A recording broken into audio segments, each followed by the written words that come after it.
Hello everyone, সবাই কেমন আছো? আজকে আমি চলে যাচ্ছি আমার হোম টাউন মানে বরিশালে। তো আমি একটা হালকা পাতলা ড্রেস পরেছিলাম, যেহেতু সারাদিন আজকে এই ড্রেসেই আমার থাকতে হবে। তো আমি 10টার দিকে বের হয়ে গিয়েছিলাম। আজকে আকাশটা অনেক মেঘলা মেঘলা ছিল। তো এটা হচ্ছে আমাদের ঢাকা বরিশাল মহাসড়ক। রাস্তার দুপাশে অনেক গাছ, আর এর মধ্যেই শুরু হয়ে গেল বৃষ্টি। তো আমি সামনে বসে এই সুযোগটা মিস করতে পারতেছিলাম না যে না একটু ভিডিও করি। যাক, তো আমি যে কারণে হচ্ছে যাচ্ছি বরিশাল, আমি যাচ্ছি হচ্ছে আপনি মেকওভার অ্যান্ড স্যালনে। তো ভাইয়ার কাছে আমি হচ্ছে গত 3 বছর যাবৎ চুলের ট্রান্সফরমেশন করাচ্ছি এবং খুবই ভালো ফলাফল পেয়েছি। তো এই আমি চলে এসেছি, এখানে এসে একটু জ্যাম পেয়েছিলাম।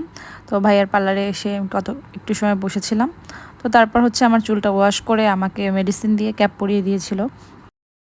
তো তারপর হচ্ছে আমি কত টাইম বসেছিলাম, একটু ফাজলামি করতেছিলাম ভাইয়াদের সাথে, আর হচ্ছে ভিডিও করতেছিলাম একা একা বসে বসে বোরিং লাগতেছিল, আর আমার চুলটা টানা হচ্ছে।